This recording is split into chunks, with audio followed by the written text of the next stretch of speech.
ফরহাদ আহমদ আপনি লিখেছেন, রজব মাস শুরু হলে একটা দোয়া পাঠ করা হয়, আল্লাহুম্মা বারিক লানা ফি রজাবা ওয়া শাবান। এটা কি সুন্নাহসম্মত?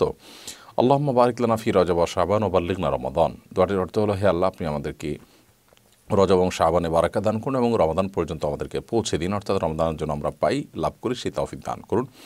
এই দোয়া রজব মাসে শুরু হলে পাঠ করবে কিনা এ বিষয়ে বাইহাকি সহ বেশ কয়েকটি হাদিসি কিতাবে এই দোয়াটি বর্ণিত হয়েছে।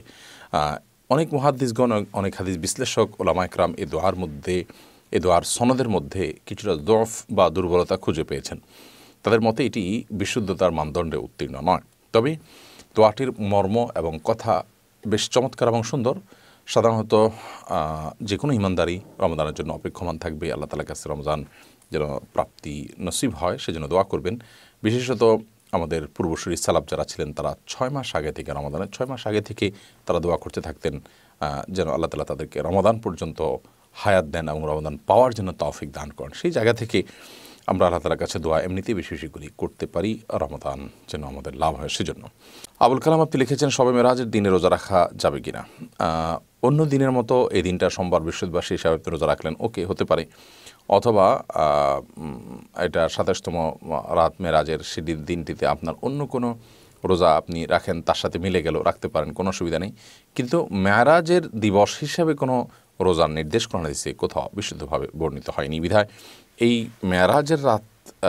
মেরাজের দিন উপলক্ষে আপনি 27তম রাতে 27তম দিনে রজবের রোজা রাখার গ্রহণযোগ্য কোনো বর্ণনা বা সূত্র কিন্তু কোরআন এবং হাদিস থেকে পাওয়া যায় না। নজরুল ইসলাম আপনি লিখেছেন, রজব মাসে শবে মেরাজ নামে একটা রাত উদযাপন করা হয়, এটা শরীআই ভিত্তিক কতটুকু? রজব মাসে লাইলাতুল মেরাজ নবী সাল্লাল্লাহু আলাইহি ওয়াসাল্লামের ঘটেছে বলে আমাদের সমাজে বহুল প্রচলন রয়েছে এবং রজব মাসের 27 তারিখে 27তম রাতকে লাইলাতুল মেরাজ বা শবে মেরাজ তথা মেরাজের রাত হিসাবে উদযাপন করা হয়ে থাকে। মূলত নবী করিম সাল্লাল্লাহু আলাইহি ওয়াসাল্লাম মেরাজ হয়েছে, ইসরা হয়েছে, এগুলো সত্য শুধু নয়, মহাসত্য।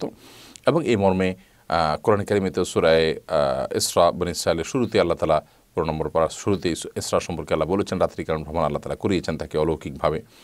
আবার মেরাজের বিষয়ে নবী সাল্লাল্লাহু আলাইহি ওয়াসাল্লাম বহু হাদিস বর্ণিত হয়েছে যে আল্লাহ তাআলা তাকে ঊর্ধ্ব জগতে উঠে নিয়ে গেছেন এবং আল্লাহ তার সাথে সাক্ষাৎ হয়েছে, জান্নাত জাহান্নাম তিনি অবলোকন করেছেন, সিদরাতুল মুনতাহায় গিয়েছেন এবং বিভিন্ন নবীদের সাথে আসমানে রাসূলদের সাথে সাক্ষাৎ হয়েছে। তো এই বিষয়গুলো তো সুপ্রমাণিত এবং এগুলোকে অস্বীকার করবার, বিশ্বাস করবার সুযোগ নেই। কিন্তু মেরাজ রজব মাসেই হয়েছে এমনটি সুনিশ্চিত নয়, বরং বেশিরভাগ ইতিহাসবিদদের মতে মেরাজের মাসটি ভিন্ন। অনেকে এটাকে রবিউল আউয়াল মাসে বলেছেন, অনেকে অন্যান্য মাসের কথা বলেছেন, রজব মাসের কথাও কোনো কোনো ইতিহাসবিদরা বলেছেন। কিন্তু 27তম তারিখেই রজবের মেরাজ হয়েছে, এটাকে চূড়ান্তভাবে যেভাবে আমাদের সমাজে বলা হয়ে থাকে, আসলে এভাবে এমনটি প্রমাণিত নয়।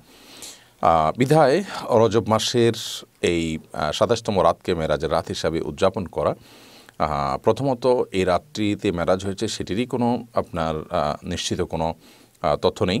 আবার দ্বিতীয়ত হলো যে যদি ধরেও নেওয়া হয় যে রাতে নবী সাল্লাল্লাহু আলাইহি ওয়াসাল্লাম মেরাজ হয়েছে, কিন্তু সেই মেরাজ হয়েছে হিজরতের আগে, অথচ নবী সাল্লাল্লাহু আলাইহি ওয়াসাল্লাম হিজরতের পরে অনেক বছর বেশি ছিলেন, তিনি সেই রাতকে কেন্দ্র করে প্রতি বছর কোনো বিশেষ কোনো আমল, বিশেষ কোনো কার্যক্রম তিনি কখনোই সম্পাদন করতেন বলে কোনো প্রমাণিত নয়।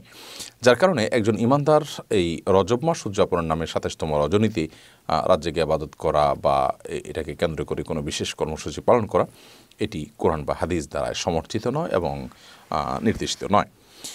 রুহুল আমিন আপনি লিখেছেন, মেরাজের শিক্ষা ও নির্দেশনা কি? মেরাজের সবচেয়ে বড় শিক্ষার বিষয় হলো যে সালাতের গুরুত্ব এত বেশি যে আল্লাহ তাআলা সালাতের নির্দেশ দেওয়ার জন্য তিনি তার কাছে ডেকে নিয়ে গেছেন এবং 50 ওয়াক্ত সালাতের নির্দেশ দিয়েছেন, সেখান থেকে আল্লাহ তাআলা কমাতে কমাতে 5 ওয়াক্তে এনেছেন এবং এই 5 ওয়াক্ত যে আদায় করবে তাকে 50 ওয়াক্তেরই সওয়াব দেওয়া হবে বলে আল্লাহ তাআলা ওয়াদা করেছেন। বিধায় মেরাজের সবচেয়ে বড় শিক্ষা হলো যে সালাতের গুরুত্ব কত বেশি সেটা আমরা শিখতে পারি মেরাজ থেকে। এবং সেই সাথে মেরাজের মাধ্যমে আল্লাহ তাআলা তাকে, নবী সাল্লাল্লাহু আলাইহি ওয়াসাল্লামকে কিছু কিছু অপরাধের শাস্তি কেমন হবে তার ডামি আল্লাহ তাআলা দেখিয়েছেন, তার মুখ আল্লাহ তাআলা দেখিয়েছেন এবং সেটির মাধ্যমে সে সমস্ত অপরাধগুলোর ভয়াবহতাও আমরা আঁচ করতে পারি, অনুমান করতে পারি। বিধায় মেরাজের সমস্ত শিক্ষাগুলো আমরা ধারণ করতে চেষ্টা করব এবং নবী সাল্লাল্লাহু আলাইহি ওয়াসাল্লাম যে বার্তাগুলো এনেছেন সেই বার্তাগুলো আমরা গ্রহণ করার চেষ্টা করব। আল্লাহ আমাদের সেই তৌফিক দান করুন।